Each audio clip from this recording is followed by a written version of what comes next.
Good afternoon, everyone. My topic is bacteriological profile and their antibiotic sensitivity pattern in neonatal sepsis. Myself, Dr. Subuhi Kinan. I'm final year PG from Kakatiya Medical College. So this is my free paper presentation. So what is neonatal sepsis? Neonatal sepsis is the infection of blood characterized by systemic signs and symptoms of bacteremia during the first 28 days of life. It is classified into two subtypes: early onset, first, that is, which occurs within 72 hours of life, and late onset, which occurs after 72 hours of life until the baby is discharged. Now, early onset is acquired mostly from maternal pathogens or from the labor room. Late onset is acquired from the caregivers, community, and hospital environment. As we all know, it is one of the most important causes of mortality and morbidity in developing countries, but it is less commonly studied. Now, what are the most common organisms are? Early onset sepsis, most common organisms are Klebsiella species, E. coli, Acinetobacter, Staphylococcus, and group B Streptococci. Whereas for late onset sepsis, they are Klebsiella species, E. coli, Enterobacter, Pseudomonas, Staphylococcus, and cons. And the patients are presented with septicemia, pneumonia, or meningitis most commonly. Now, aim of the study was to isolate what were the bacterial pathogens associated with neonatal sepsis and to identify their antibiotic sensitivity pattern in NICU and SNCU wards.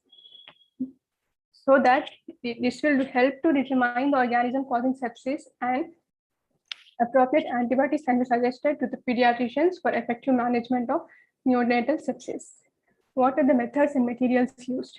Now, this is a prospective study done over a period of 8 months from December 2020 to July 2021 at a tertiary care hospital. Infants from NICU and SNCU who were matching the criteria of sepsis, both laboratory criteria as well as the clinical signs and symptoms, were selected. Then blood samples were collected aseptically in sterile bottles before the start of antibiotic therapy and immediately sent to the microbiological lab. After 24 hours of incubation, the blood samples were inoculated in blood agar and McConkey agar, which were incubated for overnight incubation for 24 hours. And then on the next day, the basic preliminary tests were done and gram staining were done to identify the organism, whether it is gram positive or gram negative organisms, and respectively, the biochemical reactions were put up, and even the antibiotic susceptibility testing was performed by TB void disk diffusion method. And after that, after 24 hours of incubation of these biochemical reactions and AST plates, the results were interpreted as per CLI site guidelines. Results: I have 200 suspected cases. Of them, 94 cases were culture positive, rest were negative.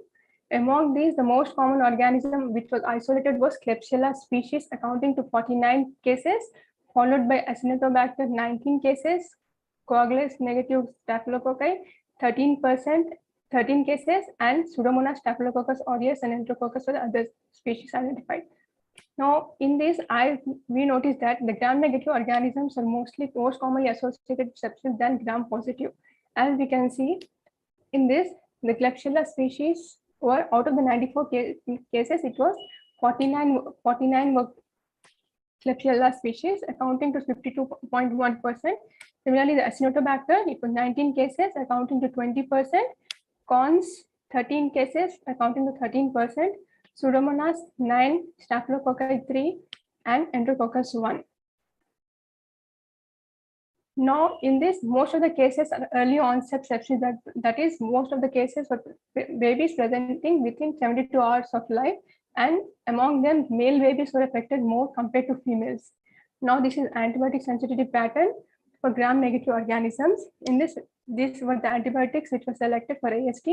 In this, for Klebsiella species, which was the most common organism isolated, in this 91% species were resistant to ceftazidime, and 83 were resistant to ampicillin, 67 were cefepime, whereas for meropenem, there were 57% resistant and the rest were sensitive.